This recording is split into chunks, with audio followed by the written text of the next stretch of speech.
आपको नहीं लगता कि ये भी एक मुल्क का प्रॉब्लम है कि जब भी कोई लाडला होता है वो खुश होता है, और उसके बाद जब वो दूसरी साइड भी होता है तो उसके बाद फिर वो। देखिए, बात यह है कि सबसे बुनियादी सवाल ये है कि कोई लाडला होता क्यों। हाँ, बिल्कुल ठीक। ये फैसला तो अवाम को करने दें, ठीक है ना। अवाम फैसला करें कि हमारा लाडला ये है, इस दफ़ा हम इसे वोट देंगे। कल को हमारा लाडला कोई दूसरा होगा तो हम उसको वोट दे देंगे, ठीक है ना। ये तो जमहूरियत है ना। तो सबसे पहले तो ये है कि कोई शख्स ऐसा नहीं होना चाहिए, कोई पॉलिटिकल लीडर ऐसा नहीं होना चाहिए जो कहे कि मैं, या तासुर दे कि मैं निज़ाम का लाडला हूँ, तो लिहाजा ये बात तो गलत है। दूसरी बात यह है कि देखिए, हमारे यहाँ पाकिस्तान के अंदर जो सियासी इस्तेहकाम है, इसके लिए बहुत ज़रूरी बात है कि पाकिस्तान के तमाम इदारे मुकम्मल, तमाम सियासी इदारे मुकम्मल। मुकम्मल से क्या मुराद? मुकम्मल से इसलिए, देखिए मैं अर्ज़ करूँगा कि आपके मुल्क में एक सेनेट है, एक कौमी असम्बली है और 4 सूबाई असम्बली, ठीक है। अच्छा, यही आपका कॉन्स्टिट्यूशन कहता है।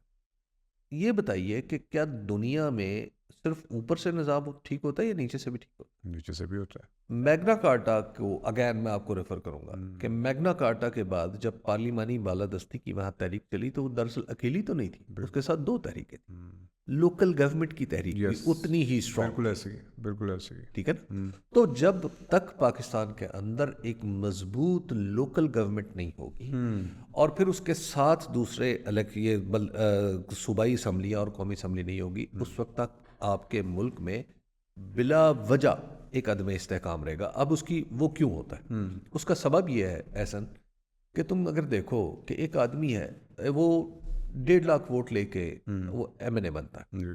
ठीक है, या 50-60 हज़ार वोट लेके वो एमपीए बनता है।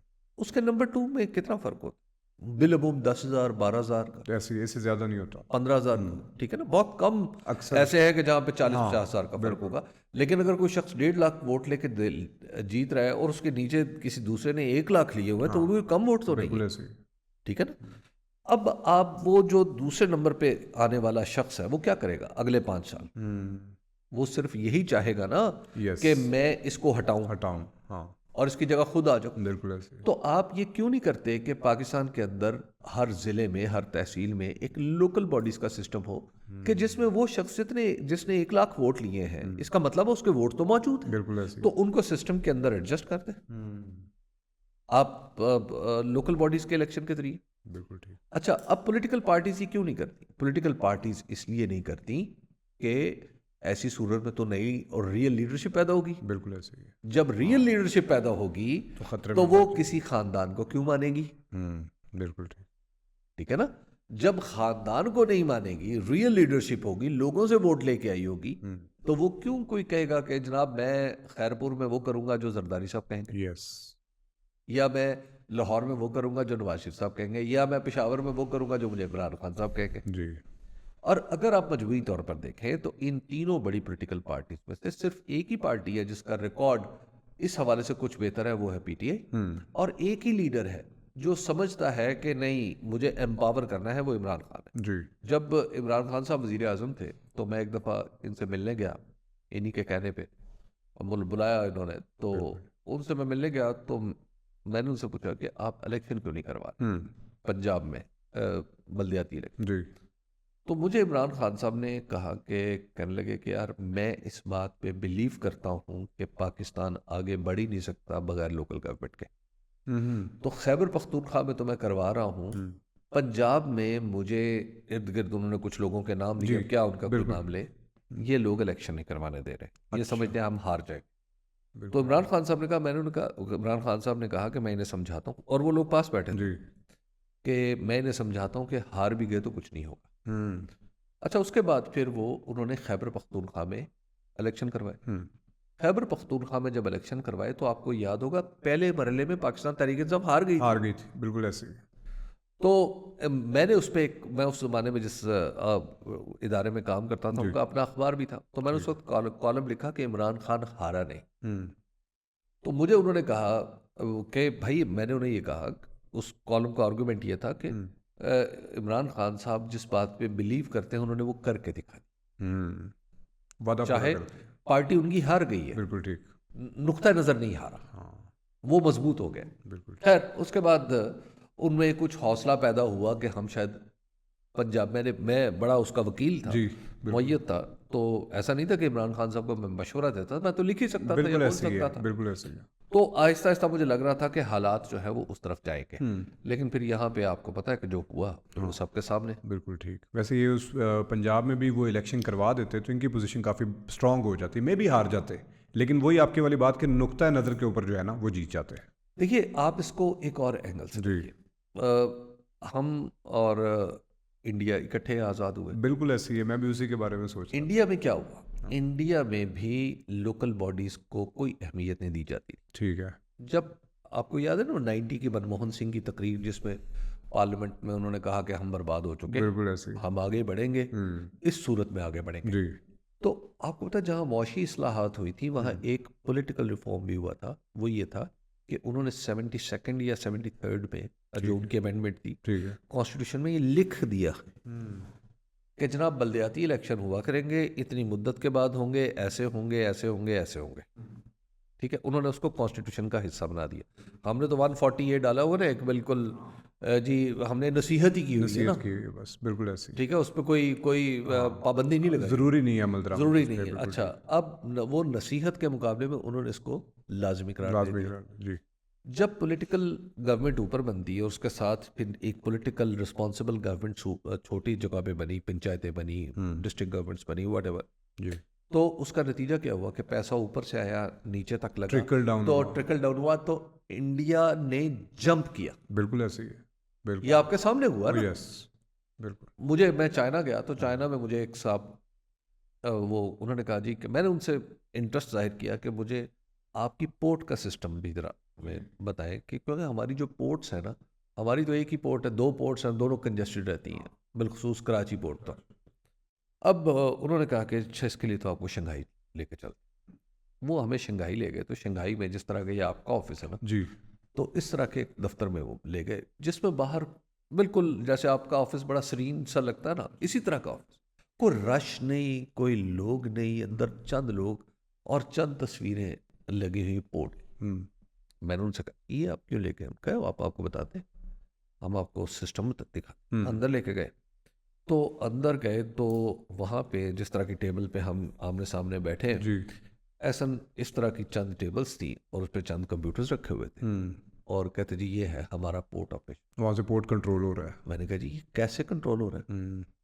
उन्होंने कहा जी कि अगर कोई जहाज़ वहाँ से चलता है, उन्होंने एक कॉम्प्लेक्स सिस्टम जी बनाया बिल्कुल है, तो बिल्कुल। फिर उसे उसकी बर्थ पहले डिसाइड हाँ हो चुकी होती है, अगले काम सारे उसी तरह हो रहे होते हैं। बिल्कुल ठीक। मैंने कहा इस सिस्टम ये आपने बनाया, इतना एफिशिएंट सिस्टम आपने बनाया कैसे? उन्होंने कहा जी शंघाई के मेयर साहब ने बनाया। मैंने कहा शंघाई के मेयर ने, अब हमारे तो तसव्वुर में नहीं है तस्वीर ना में भी नहीं, कि कराची का मेयर पोर्ट भी चला सकता पोर्ट है। भी चला सकता है, बिल्कुल ऐसे। उन्होंने कहा कि नहीं जनाब, हमारा जो मेयर है, जितने भी पोर्ट सिटीज हैं वहाँ का जो मेयर है वही पोर्ट का भी इंचार्ज है, और मेयर्स के दरमियान मुकाबला लगा रहता है, हाँ कौन कितना ज़्यादा अच्छा परफॉर्म करता कौन कितना अच्छा परफॉर्म करता है, कि मेरी पोर्ट पे ज़्यादा ट्रैफिक है, या मेरी पोर्ट पे जहाज़ इतना टाइम आता है, है, बिल्कुल ऐसे। या मेरी पोर्ट पे इतने जहाज़ कॉल ऑन करते हैं। हाँ, तो कहते हैं ये रेस लगी होती है। बिल्कुल तो अब ये जो सिस्टम है शंघाई वालों का, ये पूरे चाइना में जगह जगह पे लोग, और कहते हैं दुनिया में दूसरे मुल्क भी हमसे मांग रहे हैं कि इतना एफिशिएंट सिस्टम है तो हमें दो। देखिए जब आप लोकल गवर्नमेंट्स को एम्पावर करते हैं, जी तो लोकल गवर्नमेंट्स आपके लोकल लोगों को इकट्ठा करके उनके साथ मिल के काम कर सकते वैसे मुशर्रफ ने काफ़ी हद तक किया था हैं। परवेज़ मुशर्रफ दैट ने, वाज ये क्रेडिट देखिए था। उस सिस्टम को, मैं पॉलिटिकल साइंस का एक स्टूडेंट हूँ, बिल्कुल ठीक। मैं समझता हूँ कि उस सिस्टम को पाकिस्तान पूरे एतमाद के साथ दुनिया के बेहतरीन बल्दियाती निज़ामों के मुकाबले में पेश कर। That was such a great contribution बिल्कुल कि पाकिस्तान के पॉलिटिकल सिस्टम के लिए अनफॉर्चुनेटली वो एक डिक्टेटर ने दी है। जी लेकिन आप उस सिस्टम को जब पढ़ते हैं, और उस सिस्टम के कुछ असरात, आप तो खैर छोटे थे, बिल्कुल ऐसे ही है। तो हमने तो उस सिस्टम के कुछ असरात देखे। ऐसे मैं ही है। समझता हूँ वो फिनोमिनल है। गली मोहल्ले तक उससे जो है ना सराहत हुई थी आपका, जितना भी ये फाइनेंसेस मुझे एक दफ़ा जो ये हमारे, आपको याद होगा हफीज़ शेख साहब हमारे जी साबिक़ बिल्कुल। वज़ीर ख़ज़ाना थे। जी जी जी। मैं कराची में काम करता था, तो मैं कॉमर्स और बिजनेस इकोनॉमी को देखता था, जी। रिपोर्टिंग करता था। तो एक दफ़ा मैं इनसे मिलने, तो इनके पास वर्ल्ड बैंक का एक बैठा हुआ था वक्त, वफ्द है। तो मैं भी जाके, इन्होंने मुझे भी बिठा दिया साथ ही ना, उन्होंने जी। मतलब हफीज शेख साहब से उस ज़माने में मेरे तरह अच्छा ताल्लुकात थे। बिल्कुल ठीक। वो सियासत में कुछ नए थे, हम सहाफ़त में कुछ नए। बिल्कुल ठीक। तो खैर उन्होंने मुझे बिठा दिया, उन्होंने कहा तुम भी सुनो, तुम्हें समझ में आएगी ये कि वफ्द जो है मेरे साथ क्या गुफ्तगू कर। खैर उन्होंने जो बहुत दिलचस्प बात बताई, उन्होंने उस वफ्द को बताया, उन्होंने कहा कि जनाब ये जब से लोकल गवर्नमेंट आई है ना, तो हम सिंध में कभी भी 50% से ज़्यादा जो पब्लिक का जो डेवलपमेंट प्रोग्राम है ना, जो जिसे एनुअल डेवलपमेंट जी। प्रोग्राम सूबे में कहते हैं, हम उसका 50% भी अचीव नहीं कर पाए। लेकिन जब से लोकल गवर्नमेंट आई है तो इसको 1 साल हुआ है और इसने पहली दफ़ा सिंध की तारीख में 90% वाह। अचीव किया। वाह। अच्छा, अब आप ज़रा देखिए, आपके पास वो लोग जो थे ना, नफीसा शाह, उसके वालिद कायम अली शाह साहब वज़ीर आला भी रहे। जी। आप ज़रा जाके खैरपुर की हालत देखिए। खैरपुर आज भी आपको सिंध के दीगर हिस्सों के मुकाबले में आगे लगता है। बिल्कुल ठीक। आप कराची की हालत देख लीजिए, कराची को यके बाद दीगरे जी।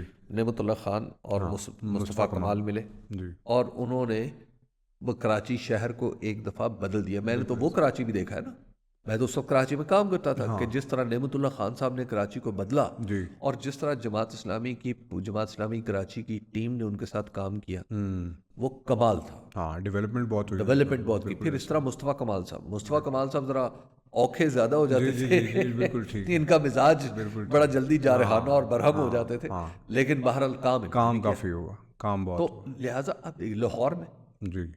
मियाँ आमिर महमूद साहब थे। बिल्कुल ठीक। मियाँ आमिर महमूद साहब ये के बाद दीगरे जो नाज़िम बने, तो लाहौर का बहुत नक्शा काम बदल के रख किया। दिया इन्होंने। बिल्कुल ऐसी है, बिल्कुल ऐसी है। Even रावलपिंडी, पंजाब के दूसरे शहरों में भी। पंजाब के दूसरे शहरों में कुछ आपको गलत मेयर भी मिले, हाँ। लेकिन मुसीबत ये थी कि, और अब मेरा ख्याल है कि आपने बात छेड़ दी है तो इस पे ना जी। थोड़ा सा वाजे कर देना चाहिए कि इस निज़ाम को बर्बाद किसने किया, उसका भी तो नाम आना चाहिए ना। बिल्कुल ऐसी है। 2 आदमी इस निज़ाम को बर्बाद किया। अब एक का नाम लेते हुए मुझे तकलीफ हो रही है, जी। वो है चौधरी परवेज़ लाई। अच्छा। चौधरी परवेज़ लाई साहब जब वज़ीर आला बने 2002 में, जी। तो इन्होंने उस वक्त, आपको याद है, कॉन्स्टिट्यूशन में ये पाबंदी लगाई थी, जब जनरल मुशर्रफ ने कॉन्स्टिट्यूशन रिस्टोर किया था, तो उसमें पाबंदी लगाई थी कि 10 साल के लिए इस निज़ाम को कोई नहीं छेड़ सकता। ओके। बिल्कुल ठीक। सूबाई हुकूमतें इस निज़ाम को नहीं छेड़ सकती। सही है। उन्होंने उसको कॉन्स्टिट्यूशनल प्रोटेक्शन दे दी। जब आए ये, तो यहाँ पे अब निज़ाम तो पूरी आबोताब से रवा दवा था। तो इन्होंने जनरल परवेज़ मुशर्रफ को कहा कि जनाब अगर आप यही चलेगा, और इनके एमपीएस ने इनको कहा कि जनाब अगर तो ये निज़ाम चलेगा तो फिर हमारी ज़रूरत नहीं है, क्योंकि हमारे सियासतदान भी तो इसी तरह के नहीं, तो गली मोहल्ले नाली के है ना। बिल्कुल ऐसी और भाई गली मोहल्ला नाली जो है ये इनको करने दें, आप पॉलिसी बनाएं सूबे के लिए और अच्छे डिसीजंस लें, रिफॉर्म्स करें। खैर, तो जनरल परवेज़ मुशर्रफ पे इन्होंने दबाव डाला, और दबाव डाल के स्पेशली इजाज़त ली, कि जिसके बाद उन्होंने उसमें पहले कानून में तरमीम की और Constitutional दूसरी protection का constitutional change कर दिया। प्रोटेक्शन हटवा दी, क्योंकि सदर की इजाज़त की ज़रूरत थी, सदर ने इजाज़त दे दी, और इन्होंने उस सिस्टम को तबाह कर दिया। जी। दूसरे शख्स का नाम है जनाब शहबाज शरीफ साहब। जनाब शहबाज शरीफ जब 2008 में वज़ीर आला बने, जी। तो उस वक्त ये सिस्टम मौजूद था। इन्होंने अखबार में सरकारी खर्चे पे इश्तहार छपवाए बड़े बड़े कि नाजिम करप्ट हैं, ये जो ज़िले का निज़ाम है इसने बर्बाद कर दिया है। उसकी वजह थी कि एक नई लीडरशिप पैदा हो रही थी, यस। फैमिली का इक़्तिदार खतरे में था। बिल्कुल। और तीसरे शख्स का नाम भी सुन लें, तो वो है पीपल्स पार्टी। जनाब आसिफ अली जरदारी की सरकर्दगी में ये निज़ाम जो था, बाकायदा तौर पर इसकी बेखुनी कर दी गई इस सिंध में, इसका बीज मार दिया गया। बिल्कुल ठीक। तो ये हैं हमारी ये 2 पार्टियां जिन्होंने इन इदारों को बर्बाद कर दिया, ताकि इनकी फैमिलीज़ को, इनकी फैमिलीज़ के बच्चों के लिए कोई नई क़यादत की थ्रेट ना पैदा हो जाए। थ्रेट ना पैदा हो जाए, और कामयाब भी हो गए किसी हद तक वो करने में। तो जब तक आप पे ये निज़ाम नहीं होगा ना, आप मुल्क में अदम इस्तेहकाम रहेगा, और आपके मुल्क में तरक्की की जो ये हमने एक तरक्की का एक मॉडल हमने अडॉप्ट किया हुआ ना, मोटरवे बनाने का, और अब मैं इस पे कुछ कह दूं, कहीं मैं मौजू से डाइग्रेस ना कर दूं। नहीं, ज़रूर इसमें हम हो देखिए सकते हैं ऐसा, डाइवर्ट। आप लाहौर से मुल्तान जाते हैं आप, ठीक है, आपके पास 3 सड़कें लाहौर से मुल्तान जाने की, 3 ऑप्शन है, जीटी रोड, केएलपी रोड जिसे कहते हैं। उसके बाद आप वहाँ से चंद किलोमीटर चाहे रावी क्रॉस करें तो एक अब्दुल हकीम वाला मोटरवे, उसके बाद एग्जैक्ट 45 मिनट के फासले पे फैसलाबाद वाला मोटर, ठीक है, जो ये सारे आगे जाके अब दोनों अब्दुल हकीम के पास मिल जाते जी। हैं। ठीक, आप ये बताएं, पाकिस्तान जैसा गरीब मुल्क, क्या इसको लाहौर से मुल्तान 2 मोटरवेज की ज़रूरत थी? आप ज़रा तसव्वुर कीजिए, जब आप इस तरह का फॉल्टी मॉडल बनाएंगे तो आप बताएं आप मुल्क को कर्ज़ों में नहीं धकेलेंगे? अच्छा, मुझे चाइनीज़ ने बताया एक दफ़ा, कहा हमने शहबाज शरीफ साहब को समझाया कि जनाब ये ट्रेन ना बनाए, Lahore does not qualify for such train. एक तो आपके सोशियो इकोनॉमिक कंडीशंस ऐसी नहीं है कि आप इन ट्रेन्स को चला सकें, ना आपका शहर इतनी जनरेट करता है इनकम कि आप इस पे Sustain कर सकें। सस्टेन करें, इस पे सब्सिडी दें। तो आप ये जुल्म ना करें, आप ऐसा करें कि इसकी जगह कुछ और काम कर लें सी पैक पे। लेकिन शहबाज शरीफ साहब ने कहा नहीं, तो शहबाज शरीफ साहब ने बुलेट ट्रेन बना ली, 1.6 अरब डॉलर उस पर खर्च कर दिया। अभी भी सब्सिडी पे है मेरे ख्याल जी, अब भी सब्सिडी पे है, और हम, आप देख लें कि हमारे पास पैसे नहीं हैं कि हम अपना कर्जा, और मज़े की बात, आपको पता है चंद दिन पहले हमारे वज़ीर आज़म ने खत लिखा है चीनी सदर को कि आप हमारा 2 अरब डॉलर जो हमारे बैंकों में आप उसको रोल ओवर कर दें, और 1 अरब 60 करोड़ डॉलर की रफली जी। ये ट्रेन है। यानी अब आप ज़रा तसव्वुर कीजिए कि ये क्या इस डेवलपमेंट मॉडल के साथ आप मुल्क को आगे लेके जाना चाहते हैं? एक वक्त आएगा कि यहाँ पे सड़कें तो होंगी, अगर यही डेवलपमेंट मॉडल चलता रहा, सड़कें तो होंगी, खाने के लिए कुछ नहीं होगा लोगों के बिल्कुल पास। ऐसे ही, बिल्कुल ऐसे ही।